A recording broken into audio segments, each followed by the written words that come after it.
Hi, I'm Keith McCullough. Welcome back to our studio here in Stanford.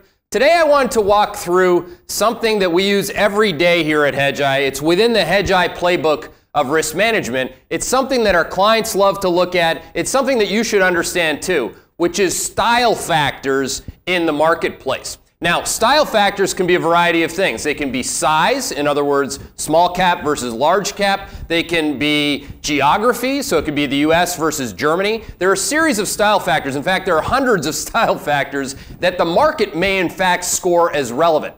Now, what a lot of people don't understand is that anything can be relevant. So again, a lot of people try to have these kind of like fair value market assumptions and whatever. These things are all cockamamie realities of a prior past when we didn't do math.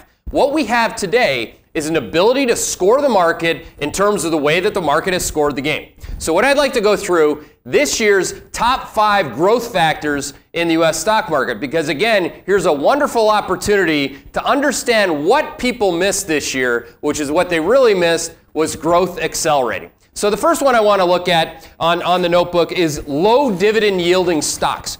Now, low dividend yielding stocks are up, not surprisingly in our model, 35.2% for the year to date. That is just pulverizing what everybody was long, by the way, which is high dividend yielding stocks. I want to be long the ExxonMobil. I want to be long anything with a dividend yield. Well, guess what? Didn't work.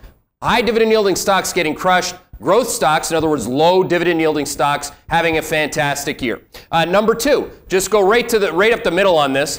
Top 25% EPS growers, and again, looking at quartiles in the S&P 500 is how we look at that, but up over 34% for the year to date. That's even beating the Russell 2000, which is just an explicit growth signal for the top earnings growers. Number 3, look at the top sales growers. So some people say, well, earnings happen on a lag. Agreed. Who cares? It doesn't matter. The reality is that the market scores the game as the game has been scored, which is, again, just unbelievable. The top sales growers up 31.4% for the year to date, beating the S&P 500 by a pretty wide margin. The upside down of this, of course, in terms of sales and earnings growers, is that the slower growers are underperforming, which shouldn't be a huge conceptual surprise. Number 4, look at high beta stocks. So again, typically when you get a growth stock, you get a higher beta stock. So think about Tesla or Netflix. These stocks are up a lot more than 30%. So again, these stocks, again, on a high beta style factor, up 30.5% for the year to date. Just fantastic.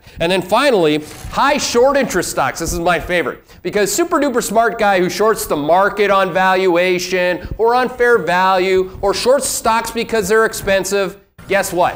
Expensive gets more expensive in a bull market, particularly one that's hitting all-time highs. As we like to say at Hedgeye, all time is a long time, and these growth factors, at least these top 5, are showing their widest divergences in a very, very long time. So that's the playbook. I wanted to make sure that you were aware of that. I don't think you see this in kind of the mainstream media every day, but this is what sophisticated hedge fund managers, mutual fund managers, pension fund managers, sophisticated individuals who have educated themselves and evolved are looking at, because this is the game within the game. So thanks for tuning in. If you have any questions on this, I know it's a little bit more of a complex topic, but I think we can simplify it for you. I'm at Keith McCullough. That's my Hedgeye handle in terms of Twitter, and you can ping me with pretty much anything in terms of this topic in general.